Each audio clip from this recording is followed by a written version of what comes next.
మిత్రులందరికీ ముందుగా మీడియా మిత్రులకు, టౌన్ పార్టీ అధ్యక్షుల వారికి, మండల పార్టీ అధ్యక్షులకు, జిల్లా కాంగ్రెస్ పార్టీ జిల్లా బాధ్యులకు, గ్రామ శాఖ అధ్యక్షులకు,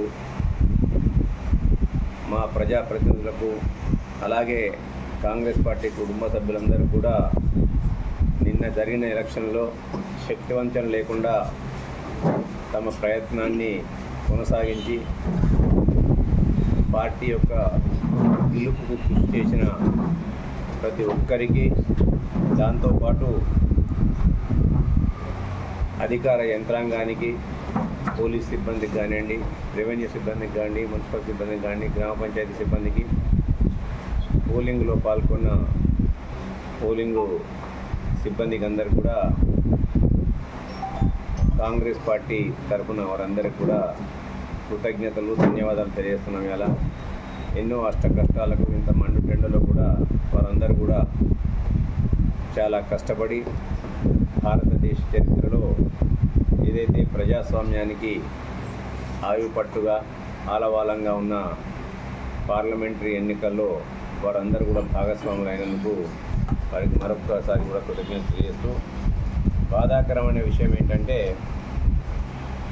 భారత రాజ్యాంగాన్ని తుంగలో తొక్కే విధంగా, ఎలక్షన్ విధానాన్ని ఒక అపహాస్యం చేసే విధంగా ఈ ప్రాంతానికి ప్రాతినిధ్యం వహిస్తున్న వ్యక్తి ఇవాళ ఓడిపోతారన్న ఒక భయంతో ఎప్పుడు చెప్పినా నీతి మాటలే చెప్తుంటాడు జనరల్గా.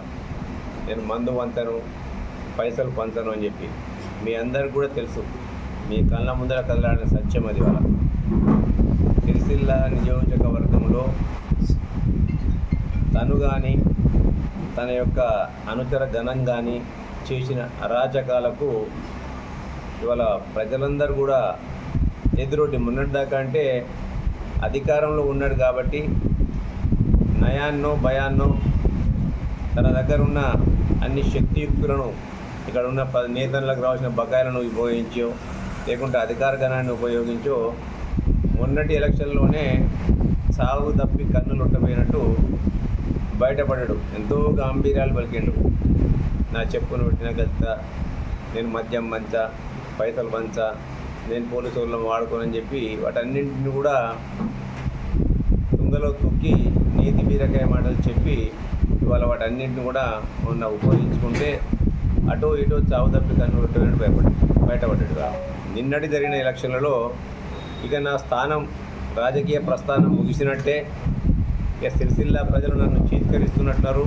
సిరిసిల్ల ప్రజలు నన్ను చీత్కరించి చీకొట్టి నా రాజకీయ శకానికి ముగింపు పలుకుతున్నారని ఒక ఆలోచనకు రాగానే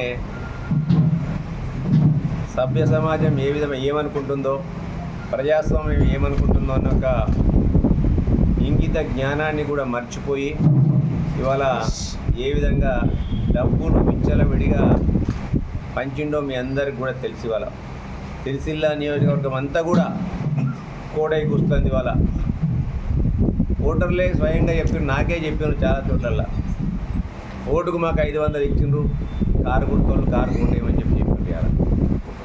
అట్లనే ఇక్కడ కూడా 2 కేసులు బుక్ అయినాయి వాళ్ళ మీద, 3 కేసులు బుక్ అయినాయి. ఇక్కడ ఒకటి తంగలపల్లి మండలం పద్మానగర్లో డబ్బులు పంచుతుండగా పట్టుబడ్డారు. ఇక్కడ కూడా మందు పంచుతుండగా ఒక వాళ్ళ పార్టీకి చెందిన కౌన్సిలర్ మందు పంచుతుండగా కూడా స్పెషల్ పోలీసు వాళ్ళు చేసి వాళ్ళ పైన కూడా ఒక కేసు బుక్ చేసిండ్రు.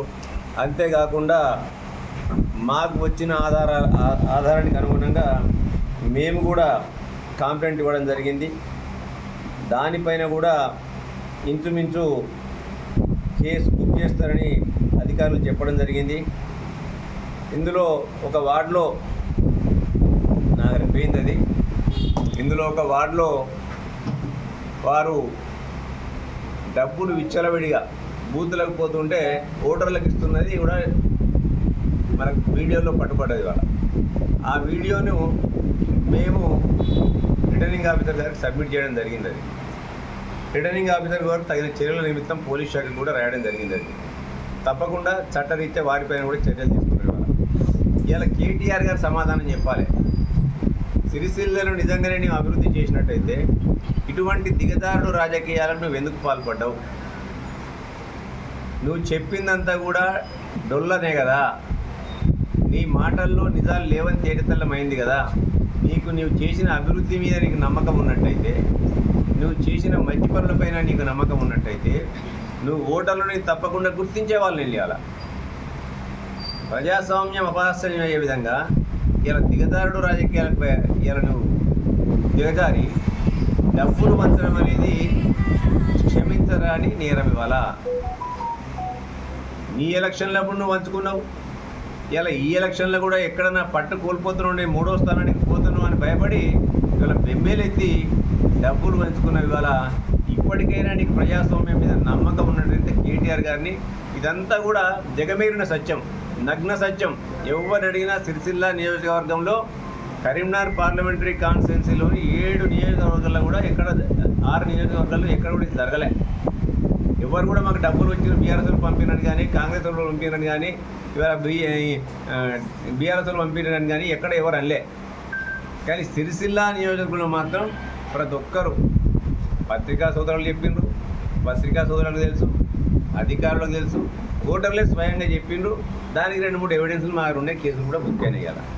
మరి ఇటువంటి దిగజారుడు రాజకీయాలకు దిగజారిన కేటీఆర్ గారు ఇలా మొదటగా ప్రజాస్వామ్యాన్ని, ఎలక్షన్ కమిషన్ యొక్క ఎలక్షన్ వ్యవహారాన్ని అపహాస్యం చేసినట్టు కాదా? అంటే ఈ వ్యవస్థలపైన నీకు నమ్మకం లేనట్టు కాదా అని చెప్పి నేను అడుగునట్టయితే ప్రజాస్వామ్యాన్ని అపహాస్యం చేసినట్టు అని చెప్పి నేను భావిస్తున్నాను. నిజంగా నీకు ప్రజాస్వామ్యం మీద నమ్మకం ఉన్నట్టయితే ఇప్పటికైనా కేటీఆర్ గారిని ఒకటే అడుగుతున్నాను నేను, నీకు ఈ దిగజారుడు రాజకీయాలకు దిగినందుకు బాధ్యత వహిస్తూ రాజీనామా చేయి, మళ్ళీ ఎలక్షన్లకు రా. ఆ దమ్ముందా అని చెప్పి నేను కేటీఆర్ గారిని అడుగుతున్నాను.